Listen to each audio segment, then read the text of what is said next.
السلام علیکم ورحمۃ اللہ وبرکاتہ۔ بسم اللہ الرحمن الرحیم۔ رمضان المبارک کا بڑا بابرکت اور عظیم مہینہ چل رہا ہے۔ اللہ تعالیٰ نے رمضان کے روزوں کو فرض فرمایا ہے، اور اللہ تعالیٰ نے اس مہینے میں ان چیزوں کو بھی حرام کر دیا جو رمضان سے پہلے حلال تھی، کہ رمضان سے پہلے کسی بھی وقت کھا سکتے تھے، پی سکتے تھے، بیوی سے مل سکتے تھے، یہ سب چیزیں حلال تھی۔ لیکن رمضان میں اللہ تعالیٰ نے ایک متعین وقت تک کے لیے ان چیزوں کو حرام کر دیا ہے، جس سے یہ بات ملتی ہے جو چیزیں اللہ نے ہمیشہ ہمیشہ کے لیے امت مسلمہ کے لیے، مسلمانوں کے لیے حرام کی ہے، وہ چیزیں اس مہینے میں اور زیادہ سخت حرمت کے اعتبار سے ہو جاتی ہے، یعنی ان کی حرمت اس مہینے میں اور زیادہ ہو جاتی ہے۔ اللہ تبارک و تعالیٰ نے روزہ رکھنے کی غرض بھی یہ بیان فرمائی ہے کہ روزے رکھنے کا مقصد یہ ہے کہ تم متقی بن جاؤ، یعنی گناہوں سے بچنے والے بن جاؤ۔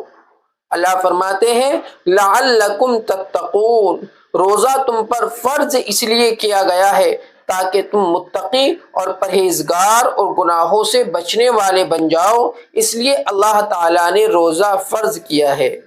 اب ہر شخص کو اپنی حالت پر غور کرنا ہے کہ رمضان سے پہلی اور رمضان کی جو حالت ہے اس کے اندر کوئی تغیر ظاہر ہوا ہے یا نہیں، یہ رمضان سے پہلے جیسی حالت تھی اسی حالت میں اب ہے۔ اگر ایسا ہے تو پھر اسے اپنے اوپر افسوس کرنا چاہیے اور سوچنا چاہیے کہ یہ رمضان میرے لیے صحیح نہیں گزر رہا ہے، بلکہ اس کو چاہیے کہ وہ بمشکل بتکلف عبادت کے اندر منہمک ہو، عبادت میں من نہیں لگ رہا ہے وہ عبادت کرنے کی کوشش کرے۔ ایسا نہیں کہ رمضان سے پہلے بھی غیبتیں کر رہا تھا اور اب بھی غیبتوں میں مشغول ہے۔ رمضان سے پہلے بھی محفلیں جمی ہوئی تھی اور رمضان میں بھی وہ محفلیں مسلسل جم رہی ہے، کہ رمضان سے پہلے بھی جھوٹ بول رہا تھا، دھوکہ دے رہا تھا، اور رمضان میں بھی اس کام میں لگا ہوا ہے۔ اگر ایسا ہے تو یہ رمضان اس کے لیے بابرکت نہیں ہے۔ اور اگر ایسا نہیں ہے کہ رمضان سے پہلے جن گناہوں کے اندر مبتلا تھا، رمضان میں ان گناہوں کو چھوڑ دیا ہے، ان گناہوں کو ترک کر دیا ہے، ان گناہوں سے بچ گیا ہے، اب جھوٹ نہیں بول رہا ہے، وعدہ خلافی نہیں کر رہا ہے، کسی سے لڑ نہیں رہا ہے، کسی سے بحث و مباحثہ نہیں کر رہا ہے، اگر وہ ایسا کر رہا ہے تو یہ رمضان اپنے لیے مبارک سمجھے، اس رمضان کو اپنے لیے بابرکت اور مغفرت کا مہینہ سمجھے اور عبادت میں خوب مشغول ہو جائے،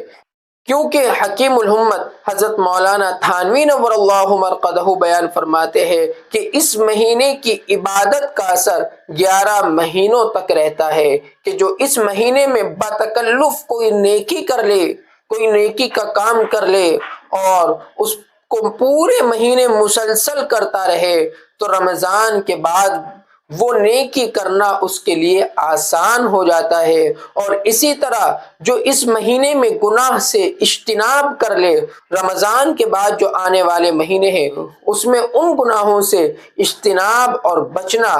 اس کے لیے آسان ہو سکتا ہے۔ تو اس مہینے میں جتنا ہو سکے انسان کو گناہوں سے بچنا چاہیے، یہی روزے کا اصل مقصد ہے۔ اللہ تعالی ہمیں اس رمضان کی قدر کرنے کی توفیق عنایت فرمائے۔ السلام علیکم ورحمۃ اللہ وبرکاتہ۔